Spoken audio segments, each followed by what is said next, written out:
హిమాచల్ ప్రదేశ్లో కాంగ్రెస్ గెలుపుతో కాంగ్రెస్లో ఒక నూతన ఉత్సాహం అనేటువంటిది కనిపిస్తుంది. అదేవిధంగా మొత్తంగా ఓ పక్కన భారత్ జోడో యాత్రతో రాహుల్ గాంధీ దూసుకుపోతున్నటువంటి పరిస్థితి. మరోపక్క ప్రియాంక గాంధీ కూడా త్వరలో పాదయాత్ర చేయబోతున్నారు, మహిళా మార్చ్ నిర్వహించబోతున్నారు దేశవ్యాప్తంగా అనేటువంటి దాంతో మొత్తంగా కాంగ్రెస్ శ్రేణుల్లో అయితే ఒక నూతనమైనటువంటి జోష్ అయితే కనిపిస్తుంది. ప్రస్తుతం ఈ అంశాలు అసలు ఏ విధంగా కాంగ్రెస్ పార్టీ ముందుకెళ్ళబోతుంది అనేటువంటి అంశాలు మనతో మాట్లాడటానికి తెలంగాణ సంబంధించినటువంటి తెలంగాణ కాంగ్రెస్ పార్టీకి సంబంధించినటువంటి ఎస్సీసీఎల్ చైర్మన్ ప్రీతం గారు మనతో ఉన్నారు. మాట్లాడదాం. సార్ చెప్పండి, ఏంటి ఒక్కసారిగా హిమాచల్ ప్రదేశ్ రిజల్ట్ తర్వాత మీకేమనిపిస్తుంది?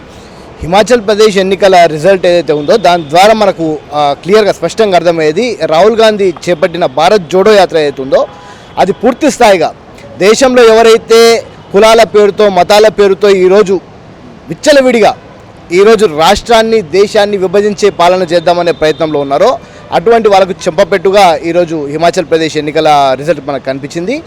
ఈ రిజల్ట్ ఏదైతే ఉందో ఇది 2024కి మేము సెమీఫైనల్గా భావిస్తున్నాం. తప్పకుండా రాహుల్ గాంధీ గారి భారత్ జోడో యాత్ర ఏదైతే ఉందో దాంట్లో అద్భుతమైన ఫలితాలు ఈరోజు హిమాచల్ ప్రదేశ్లో కనిపిస్తున్నాయని మనం అనుకుంటున్నాం. మరి గుజరాత్లో వచ్చినటువంటి ఫలితాలను చూస్తే చాలా ఆశాజనకంగా కూడా కాకుండా చాలా నిరాశను కలిగించే విధంగా ఉన్నాయి. దాన్ని ఎలా ఇప్పుడు గుజరాత్ ఎన్నికలకు సంబంధించి ముఖ్యంగా ఏదైతే బీజేపీ ప్రతి ఒక్క రాష్ట్రంలో బీ పార్టీని తయారు చేసుకుంటుందో ఆమ్ ఆద్మీ పార్టీని ఒక బీ పార్టీగా తయారు చేసుకొని 76 సీట్లలో ఈరోజు మా ఓటమికి కారణం ఆమ్ ఆద్మీ పార్టీ అయింది.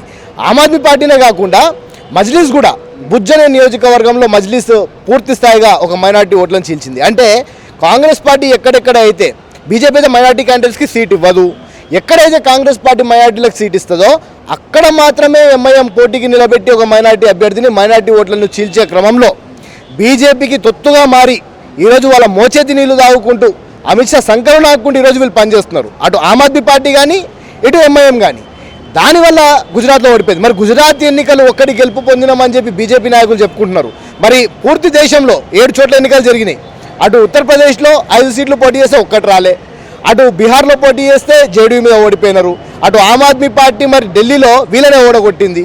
ఇట్లా చూసుకుంటే ఎక్కడెక్కడైతే బై ఎలక్షన్స్ జరిగినాయో పూర్తి స్థాయిలో బీజేపీ ఓడిపోయింది. గుజరాత్లో దేశ సంపదను మొత్తము కొల్లగొట్టి గుజరాతీలకు పంచిపెడుతున్నారు కాబట్టి కేవలం అక్కడ ఆదానీ అంబానీ ఎవరైతే ఉన్నారో పూర్తి స్థాయిగా గుజరాత్కి చెందిన వాళ్ళు కాబట్టి ఈరోజు గుజరాత్ అనేది మన దేశానికి డ్రగ్స్కి అడ్డంగా మారింది.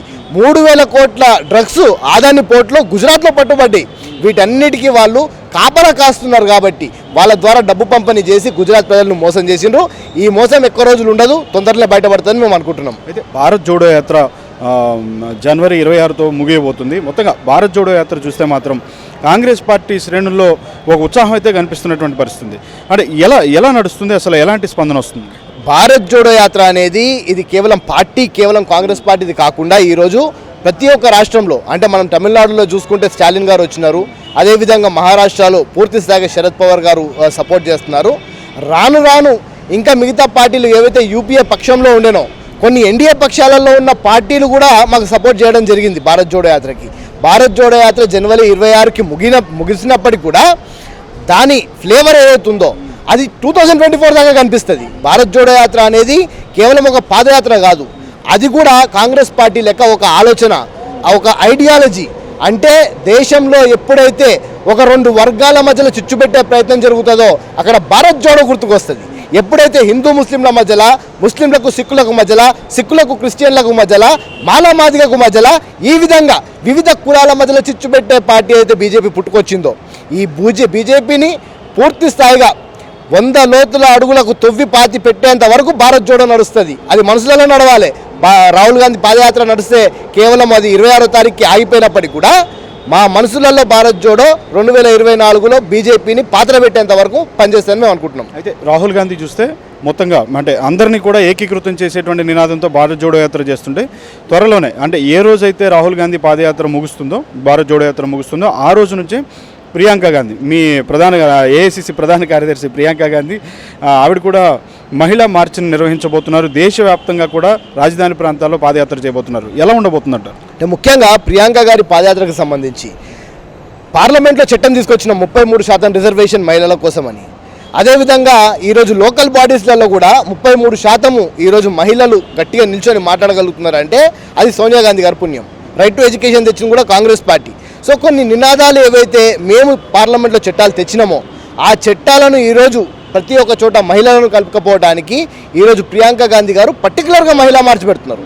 అంటే మహిళలు కూడా రాజకీయంగా నేపథ్యం పొంది వాళ్ళు కూడా ముందడికి రావాలి, ఎట్టి పరిస్థితులలో మహిళల నాయకత్వాన్ని పైకి తీసుకురావాలని ఇప్పుడు మనం ఉత్తరప్రదేశ్ ఎన్నికలలో చూస్తే చాలా క్లియర్గా మా ప్రియాంక గాంధీ గారు ఏదైతే ఉత్తరప్రదేశ్లో మహిళలకు టికెట్లు ఇచ్చిండ్రో అది ఈ దేశానికి నాంది.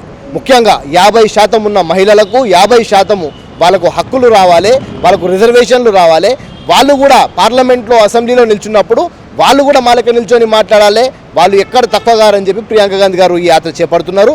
దీని ద్వారా నిజంగా కూడా భారీ స్థాయిగా మహిళా మనులు పూర్తి స్థాయిగా అంటే ఎందుకు మా దగ్గర వస్తారని అంటున్నానంటే ఆనాడు రాజశేఖర రెడ్డి గారు పావుల రుణాలు పెట్టి ఈ ఏవైతే ఎస్హెచ్జీస్ ఉంటాయో అవి పెట్టి ఇక్కడ తెలంగాణ రాష్ట్రంలో మహిళలను సాధికారత చెందిన క్రమం ఏదైతుందో అది కాంగ్రెస్ పార్టీ ద్వారా సాధ్యమైంది. కాబట్టి తెలంగాణలో మాత్రం ఇది హ్యూజ్ సక్సెస్ అవుతుందని అనుకుంటున్నాను. అయితే మీ నాయకుడు ఇక్కడ రాష్ట్రంలో రేవంత్ రెడ్డి పాదయాత్ర త్వరలోనే చేపట్టబోతున్నారు అనేటువంటిది ఒక వార్తలు అయితే వస్తున్నటువంటి పరిస్థితి. నిజంగా రేవంత్ రెడ్డి పాదయాత్ర చేపడితే ఎలా ఉంటుంది కాంగ్రెస్ పార్టీ పరిస్థితి ఇక్కడ? అంటే అదనపు బలం వస్తుందంటారు? ఇప్పటికే రాహుల్ గాంధీ గారి యాత్రతో కార్యకర్తలు ఉవ్వెత్తున ఎగిసిపడ్డారు. ఒక సునామీ అల్ల లెక్క కార్యకర్తలు మన ఎట్లా మొత్తం పాదయాత్రలు ఉన్నారో మీరు చూసినారు. రేవంత్ రెడ్డి గారి పాదయాత్రకు వచ్చేసరికి తప్పకుండా మరింత జోష్తో ముందటికి వెళ్తారు 100%. టీఆర్ఎస్ పార్టీ నాయకులు క్వార్టర్ తర్వాత హాఫ్ తర్వాత ఫుల్, అప్పుడు వాళ్ళకి కిక్ ఎక్కుతుంది. కానీ మాకు మొత్తం కిక్ ఎక్కింది ఆల్రెడీ రాహుల్ గాంధీ గారి పాదయాత్రతో. మాకు హాఫ్లు క్వార్టర్లు ఫుల్లు అవసరంలే. ఇక వీళ్ళని ఎట్లా కొట్టాలి, పింకీలను ఎట్లా తరిమి కొట్టాలి, ఈ మురికిలో ఉండే పువ్వు ఏదైతే ఉందో ఆ మురికిలో ఉంటుంది మన బీజేపీ పువ్వు, ఆ మురికిలో నుంచి ఎట్లా బయటికి తీసి బయటపడేయాలనే దాని క్రమంలో రేవంత్ రెడ్డి గారి పాదయాత్ర అద్భుతంగా నడుస్తుందని మేము అనుకుంటున్నాము. మేమందరం కూడా దళిత కాంగ్రెస్ నాయకులే కానివ్వండి, యువజన ఎన్ఎస్యూ కార్యకర్తలే కానివ్వండి, ఇప్పటికే ఎప్పుడు స్టార్ట్ చేస్తారనే క్రమంలో మేము వెయిట్ చేస్తున్నాము. డేట్ అనౌన్స్ అయితే ఆ రోజే మాకు పండుగ, ఆ రోజే మాకు క్రిస్మస్, ఆ రోజే మాకు న్యూ ఇయర్, ఆ రోజే మాకు సంక్రాంతి. ఆ డేట్ అనౌన్స్ అయిన తర్వాత పూర్తి స్థాయిగా మేము ముందటికి వెళ్తాం. కార్యకర్తల్లో ఉత్సాహం నింపుతుందని మాత్రం నేను అనుకుంటున్నాను. అయితే కవిత ఎపిసోడ్ని కావాలనే అనవసరమైన రాద్ధాంతం చేస్తున్నారు. కవిత ఎపిసోడ్ అక్కడ ఏమీ లేదనేటువంటి తరహాలో టీఆర్ఎస్ పార్టీ నాయకులు మాట్లాడుతున్నారు. కాంగ్రెస్ పార్టీ తరఫున మీరేం మాట్లాడుతున్నారు? నేను కవిత విషయం అంటే ముఖ్యంగా అటు టీఆర్ఎస్ ఇప్పుడు బీఆర్ఎస్ అయింది, బీఆర్ఎస్ బీజేపీ ఒకటే. కవిత ఎపిసోడ్ ముందరికి తీసుకొచ్చేది కాంగ్రెస్ పార్టీ న్యూస్లో ఉండకుండా చేయడానికి. వీళ్ళకు కూడా తెలుసు వీళ్ళకు ఈ రాష్ట్రంలో బలం లేదని. కవిత అని తీసుకొచ్చి ఆమె మరొక శశికళ ఈ తెలంగాణ రాష్ట్రానికి. తప్పకుండా నేనేమంటున్నా, కవిత లాంటి వాళ్ళు ఈరోజు ఆమె జైలుకి పోయినా తెలంగాణ ప్రజలకు ఫరక్ పడేది లేదు, ఆమె బతుకమ్మ ఎత్తుకోకపోయినా తెలంగాణ ప్రజలకు ఫరక్ పడేది లేదు. ఆమె ద్వారా ఆమెను అరెస్ట్ చేయించేది కూడా సొంత తండ్రి కేసీఆర్ అరెస్ట్ చేపిస్తాడు. ఆమెను అరెస్ట్ చేయించి ఏదో సెంటిమెంట్ తీసుకొచ్చి దాని మీద ఎన్నికలకు పోదామనే ప్రయత్నం చేస్తున్నాం. ఎన్నికల కోసమే కుమార్తెనే కేసీఆర్ అరెస్ట్ చేస్తాడంట. తప్పకుండా ఎట్టి పరిస్థితులలో, ఎందుకంటే ఉద్యమంలో మేము కూడా ఉన్నాం. ఆనాడు నిమ్స్లో అడ్మిట్ అయినప్పుడు ఆయన ఏ విధంగా దొంగతనంగా తేనె నాకిండు, ఏ విధంగా బాత్రూంలలోకి వెళ్ళి పెగ్గులు కొట్టిండు అనేది మాకు స్పష్టంగా తెలుసు. దొంగ దీక్షలు చేసి ఈరోజు ముఖ్యమంత్రి అయిన తర్వాత ఈరోజు మమ్మల్ని అందరం తొక్కే ప్రయత్నం చేస్తున్నాడు. కానీ సొంత బిడ్డనే కాదు, ఆయన ఎవరినన్నా కానీ మోసం చేసే అంత అద్భుతమైన నాయకుడు. తప్పకుండా నేనేమనుకుంటున్నా, ఇప్పుడు రాబోయే కర్ణాటక ఎన్నికలు ఏవైతే ఉన్నాయో కర్ణాటక ఎన్నికలతో పాటు తెలంగాణ రాష్ట్రం ఎన్నికలను తీసుకుపోవడానికి కవిత ఈడీ డ్రామా ఆడుతున్నారు. కవితని అరెస్ట్ చేస్తారు, అరెస్ట్ చేసి లోపల పెట్టిస్తారు, పెట్టించిన బిడ్డను అరెస్ట్ చేసిండ్రు, వీళ్ళని అరెస్ట్ చేసేదాకానే వదిలిపెట్టాలని ఒక నినాదం తీసుకునే ప్రయత్నం చేస్తాడు. చేసి సెంటిమెంట్ క్రియేట్ చేసి తెలంగాణలో గెలిచే ఒక పావులు కల్పిస్తున్నాడు. మరి ఎందుకో మనీష్ సిసోడియాని అరెస్ట్ చేయలేదు ఇంతవరకు, మరి మనీష్ సిసోడియా మీద ఎందుకో ఇంతవరకు ఎంక్వైరీ పెట్టలేదు. కవిత ఎక్కడో ఉంది కదా, సరే మనీష్ సిసోడియా పూర్తిగా ఆ లిక్కర్ పాలసీ మీద సంతకం పెట్టింది ఆయన మీద ఎంతవరకు ఏం పీకలే. ఇక్కడికి వచ్చి వీళ్ళు పీక్తారని మనం నమ్మాల్సిన పని ఎక్కడుంది? సో ఈ కవిత డ్రామా అంతా కూడా బీజేపీ టీఆర్ఎస్ కలిసి ఆడుతున్న నాటకము. తప్పకుండా ఇక్కడ ఏదో సెంటిమెంట్తోని అలా బిడ్డను అరెస్ట్ చేయించి ఏదో ఎన్నికలలో ఇది చూపించి పోదామనే ప్రయత్నం చేస్తున్నాడు. కొడుకుని ముఖ్యమంత్రి చేసి ఢిల్లీలో ఎక్కడైతే కాంగ్రెస్ పార్టీతో పాటు ఉన్న పార్టీలు ఉన్నాయో ఆల్రెడీ కుమారస్వామిని ఇక్కడ తెచ్చుకున్నాడు. అదేవిధంగా అక్కడ పోయి మా స్టాలిన్ని కలిసిండు.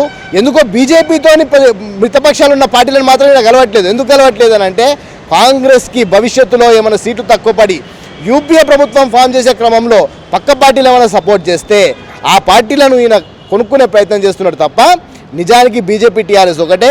కవిత విషయం మాట్లాడడం వేస్ట్, ఆమె గురించి మాట్లాడడం ప్రస్తావన చేయడం కూడా మొత్తానికి మురికి అని అంటే నేను భావిస్తున్నాను. అయితే చివరిగా నిజంగా ఇక్కడ మీ పైన కూడా ఎక్కువగా నిరుద్యోగుల పక్షాన మాట్లాడటంలో కాంగ్రెస్ పార్టీ విఫలమైంది, ప్రతిపక్షాలన్నీ కూడా విఫలమైనాయి అని చెప్పి వైఎస్ఆర్ తెలంగాణ పార్టీ అధ్యక్షురాలు షర్మిల మాట్లాడుతున్నటువంటి పరిస్థితి.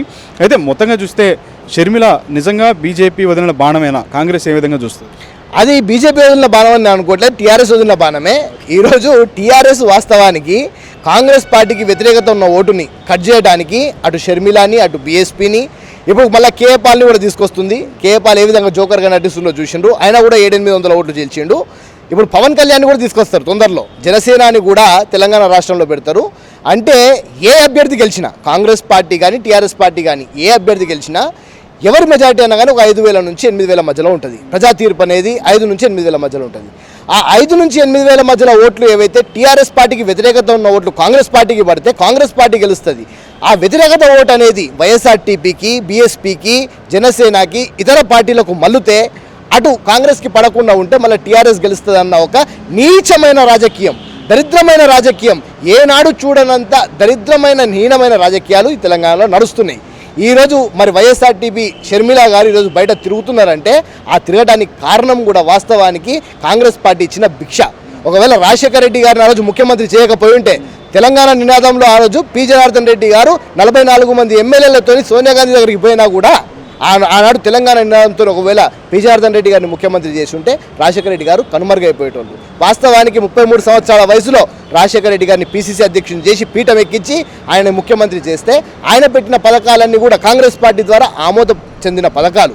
ఈరోజు ఆమె అయితే చెప్పుకుంటుందో మా నాన్న ఇది చేసినాడు, మా నాన్న అంబులెన్స్లు పెట్టినాడు, మా నాన్న పావలా వడ్డీ ఇచ్చినాడు, అది మీ నాన్న పెట్టలేదు, అది సోనియా గాంధీ గారు యూపీఏ ప్రభుత్వము అక్కడ నుంచి ఇక్కడ మీకు గ్రీన్ సిగ్నల్ ఇస్తే అవన్నీ వచ్చిన పథకాలు. పేదలకు ఇచ్చిన ప్రతి ఒక్క ఇల్లు ఏదైతుందో అది ఇంద్రమ్మ ఇచ్చిన ఇల్లు, అది సోనియా గాంధీ గారు ఆమోదంతో వచ్చిన ఇల్లు తప్ప ఏ ఒక్క నాయకుడు ఆయన సొంత జేబుల నుంచి రూపాయి తీసి ఖర్చు పెట్టట్లేదు. ఈరోజు కేసీఆర్ కూడా నేను పెన్షన్లు ఇస్తున్నా, నేను దళిత బంధిస్తున్నా, రైతు బంధిస్తున్నా, ఈ లయ్య దున్నిన పొలాన్ని వచ్చిన పంటని అమ్ముకుంటూ వచ్చిన పైసలు కాదవి, మేము కట్టే ట్యాక్సులు, మేము కట్టే మా చెమట రక్తంతోనే వచ్చిన మా కష్టాన్ని తీసుకుపోయి 18% మేము జిఎస్టీలు కడితే అందులో 9% మీరు కేంద్రానికి ఇచ్చి 9% మీరు తీసుకొని ఆ 9%లో మళ్ళీ 5% మళ్ళీ మీకు వాపసు పంపిస్తే దాంతో కట్టే పైసలు మీరు తప్ప మా నాన్న చేసిండో మా అయ్య చేసిండో అని చెప్పుకుంటే కాని పని. అది కాంగ్రెస్ పార్టీ చేసింది.